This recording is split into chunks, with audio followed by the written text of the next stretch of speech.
Hello everybody, welcome to this month's Discovery Kitchen. My name is Sylvia and I'm the dietitian. And this month, featuring our special guest again, Miss Selwa.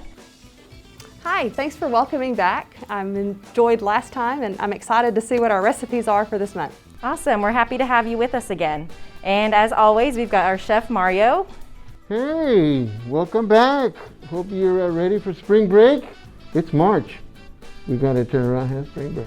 Woohoo, woohoo. So this month's theme of Discovery Kitchen is plant power. And so the recipe we are featuring this month is gonna be a spinach and garden vegetable impasta salad. So what do we need to start with, Chef Mario? We gotta cook the pasta, right? How do we do that? Cook that pasta. Again, I highly recommend get your water boiling. Once your water is boiling, then you know you have to pick your noodle. Depends on what you want to use. I chose egg noodle. Egg noodle is only 7 minutes. So, you know, you can finish your dinner, turn around and go in and eat it, and watch Rachel Ray finish hers. Just kidding. Sorry about that. Some people say, throw the spaghetti against the wall. I say, turn around, pick it up. It's nice and hot. Taste it. If it's still too gummy, it's not ready. Okay, you want to turn around and let it boil just another minute or two. Okay, well, you know I always have to ask a question on the basics. Right, so here's the basic. So boil the water. Do you put anything in the water to make it not stick? Is that a tell? Like, can you put a little oil in it or salt? That's a huge myth. I'm glad that's a myth buster. That's the myth buster. Some people put oil in it. Mm-hmm. It ain't gonna make no difference. It doesn't make any difference. No. You want to wait until the afterwards, and then you add your oil. Once you have done your pasta, you just kind of coat it, okay? After it's drained? After it's done in your strainer. So you don't pour cold water over it, you don't? No, no. And it's nice and hot. You've already coated it. It's not bathing in olive oil. It's coated. I'm gonna introduce the vegetables that would go to the recipe, but you may want to choose your own vegetables because these are vegetables that you can grow in your garden. Mm-hmm. You know, you could buy it, but it tastes even better when it's fresh from your garden. And we got some bell peppers, and I chose sweet bell peppers. So we're adding 1/3 cup of that. And the reason, go ahead. I'm sorry, Chef, so you have already cooked these? Yes, you can roast them, you can saute them and cook them. In this case, I've only used olive oil, okay, garlic, salt, and pepper. And did you do these separately? Separately. Okay. Okay, so and you want to keep them separate so that when you get ready to taste it, you're going to taste everything because it's not one dish. I have to tell you, that's a lot of work for a mom who's working. I'll tell you what. I will say a helpful tip, you can do a baking sheet. You put all of your vegetables on one baking sheet, you pop them all in the oven, and they might have various cooking times, but you just check on them every once in a while, a couple minutes, and you take out the vegetables and they're all done at the same time. Oh, thank you. And next I'm adding excellent. asparagus, okay? And again, if you cut them small, the children are more apt to eat them. And also today I included heirloom tomatoes, not just tomatoes. Heirloom tomatoes are so colorful, you know. The more color you have in your dish, the better. And mind you, I have not cooked them. You could roast them, but I'm adding them in there fresh. And then you can add whatever herb. You may want to do cilantro. You may want to do basil. I prefer to do some thyme. Huh? Mm-hmm. You could do rosemary. Mm-hmm. It's up to you. A pinch would be just the 1/3 we've talked about. Lastly, since it is the spinach, we're using fresh spinach, and again, you could saute it if you want, but there's no need for that. Yes. And so now we're going to mix this.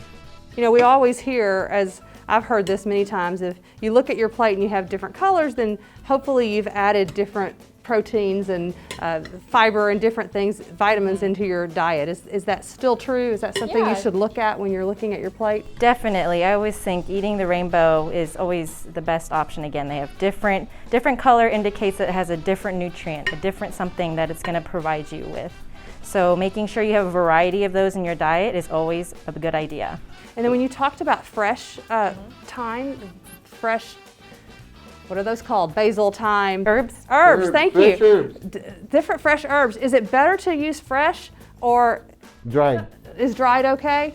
Dried or fresh, they both have the same nutrients. I'm not sure if the flavor changes. Which one do you think is better, fresh or dried? On the flavor? Fresh. Fresh, okay.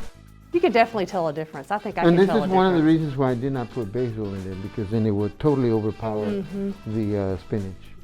So I went with thyme as a little bit more salt. And it's done, that's it. And it's done, and it's ready. Like I say, you can go watch Rachel. And you serve this warm, and then maybe tomorrow you can serve it as a cold You salad? could serve it cold. Okay. You know, but you could serve it cold if you wish. But it stores very well. Yes, so this is our finished product. It looks beautiful, colorful, has all of our beautiful vegetables featuring for this month Plant Power, right? It's got all the different types of vegetables and different things like that. So let's get a taste. All right. Okay, I did think of one more thing. Yeah. When you're talking about asparagus, you can go ahead and start serving us. The asparagus, I'm always a little afraid to get asparagus because I'm not sure, besides baking it, you know, in the oven, and you had diced it up. So is there a part of the asparagus that you don't eat? Oh, yeah. Let's talk about that, if I may answer that. Yeah, go I ahead. love that, thank you. All right. Ooh, looks On the good. asparagus, with the children, it's better if you get them to help you, grabbing the top like that and the bottom, bending it, and whatever breaks off, I did not know that. you do not want to eat this. This is too woodsy, Too hard, right? too hard, and this is perfect. Okay. This is the part Awesome. you want to cook. This is the part that's good for the composting or whatever. Excellent. Or if you want to make like a vegetable broth. And once more, while he's doing this, Sylvia, we had talked about how we can possibly sneak vegetables Oh, yes. into our kids. And this is one beautiful way to sneak vegetables because they love broccoli. Like again, you want to make, as they call it, the little tree. Yes. Because if you make this big old broccoli crown, they're just going to kick it around and it'll never get eaten. Also, seasoning is key. If it doesn't taste good, I'm not gonna eat it, right? And neither are the kids. So making sure you use your herbs. You can use salt, but just, you know, be careful on the salt. And then pepper, I love pepper. And then also adding sauces or things like that, like cheese, a little cheese on there, never hurt nobody, you know? Cheese makes everything awesome and better. Thank you. You're welcome, man. Buen provecho. Prost. Eso. Yay, and this is our finished recipe. Thank you so much for joining us, and we look forward to being with you next time. Bye-bye. All right, time to taste it. We got a tomato, we got a noodle. Very, very good. I like it warm. It's got a good flavor. Portobello mushrooms. Ooh. Fresh tomatoes. Asparagus and broccoli.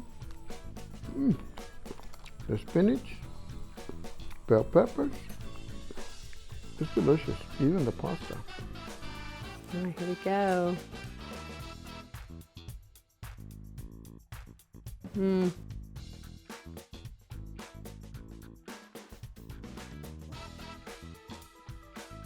It's very good. I love all the fresh vegetables. They're excellent. Have to try this one at home.